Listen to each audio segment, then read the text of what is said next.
let's go ahead and move on to the next thing. We're going to jump down from Canada over to what's going on in the United States, and we've got more news coming out regarding finance, Trump, Thiel, Musk, and all of them of the like. So Trump team eyes politically connected startup to overhaul $700 billion with a billion dollar government payment program. Little known firm with investors linked to JD Vance, Elon Musk, and Trump. It's all in the family, man. It's all in the family. It's always in the family. It's Trump came in with his techno bros and he says, these guys are going to own and do everything that I need them to do.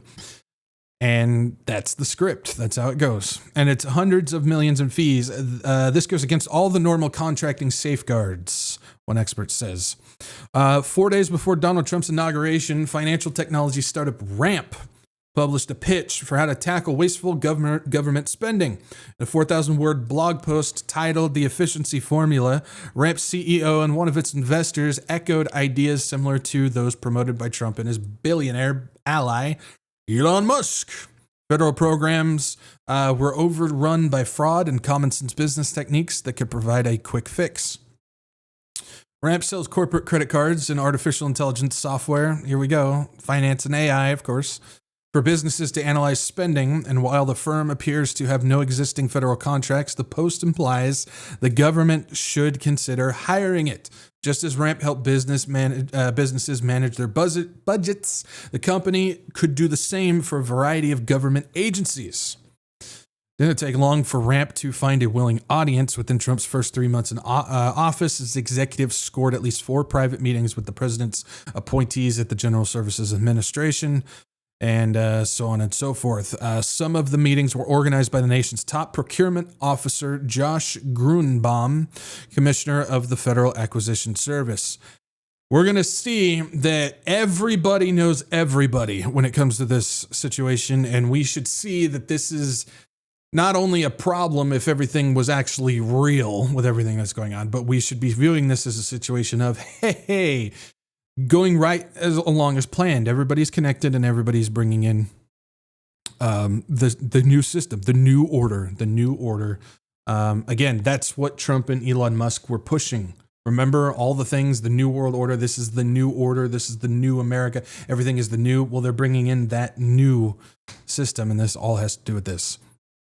It says GSA is eyeing Ramp to get a piece of the government's $700 billion internal expense card program known as SmartPay. In recent weeks, Trump appointees at GSA have been moving quickly to tap Ramp for a charge card pilot program worth up to $25 million, sources told Republica, even as Musk's Department of Government Efficiency highlights the multitudes of contracts it has canceled across federal agencies. Again, who knows what is real and what is not regarding that. Here's where we start getting to what we need to know. Founded 6 years ago, Ramp is backed by some of the most powerful figures in Silicon Valley. One is Peter Thiel, the billionaire venture. Peter Thiel and Alex Karp and Palantir, they own everything, man. I'm telling you.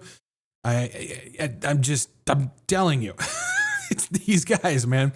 The billionaire venture capitalist who was one of Trump's earliest supporters in the tech world and he spent millions aiding, of course, JD Vance. Peter Thiel's the one that got JD Vance where he's at. There's no other way to put it. Peter Thiel is the one who put Vance in the position he's in. Aiding Vice President JD Vance's Ohio Senate run. Thiel's firm, Founders Fund, has invested in 7 separate rounds of funding for Ramp, according to data from PitchBook. Last year, Thiel said that there was no one better positioned to build products at the intersection of AI and finance. It gets deeper, though. If you guys don't, that's not enough. It gets deeper. To date, the company has raised about $2 billion in venture capital, according to startup tracking website Crunchbase, much of it from firms tied to Trump and Musk. Ramp's other major financial backers include Keith Rabois of Khosla Ventures. We'll get back to him in just a second. Thrive Capital, founded by Joshua Kushner, the brother of Trump's son-in-law, Jared Kushner. And 8VC, a firm run by Musk allies.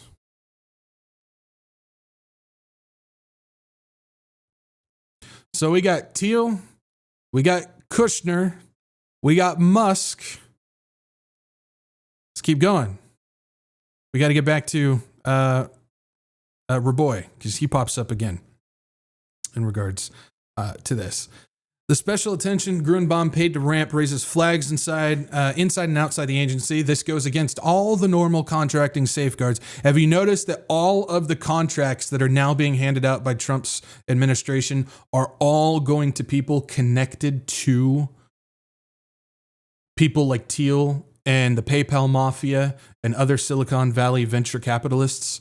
Every single contract is getting ripped from other people and going to these guys now. They're all going there. This goes against the normal contracting safeguards that are set up to prevent contracts from being awarded based on who you know. Yeah, it's not what you know, it's who you know, right? The old classic.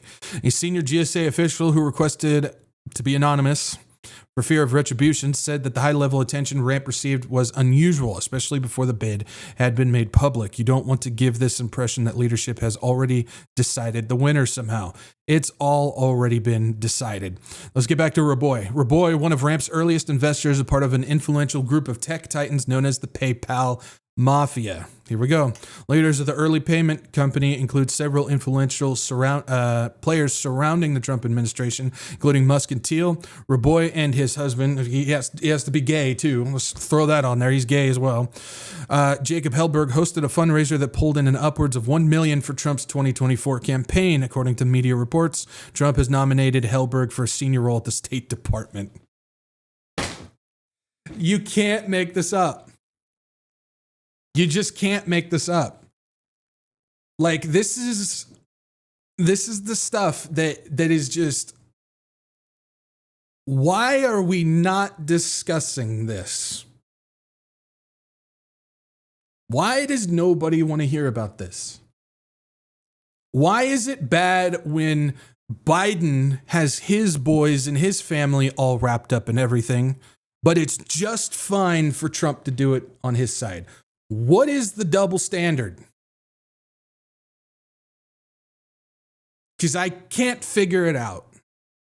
I still have people leaving comments on my videos going, it's only been 90 days. Let's just wait and see. If it was Biden, would you still be saying the same thing? I don't think so. And I'm pointing this out not because of the political thing. I'm pointing this out because this tells me that you still have the eye wrap on. You still have the bandana over the eyes, the wool over the eyes. And if you can't see past that, then you are still in the deception of what is going on around us. And you will not be able to see the other things going on. If you can't get past the first wave of deception, which is politics, you're not going to be able to see the other things going on. Again, this has nothing to do with Trump, Biden, and all that stuff. This has to do with just straight up deception. The double standard. Because when you apply the double standard from president to president, you're still playing their game. And a lot of these people are the ones that said, I'm awake and I see what's happening. But yet they're still sitting at the table, moving the pieces across the board. Well, they're the ones being moved across the board. Because they're still playing the game that was set up by these people in order to distract you so you're not paying attention to everything that's going on.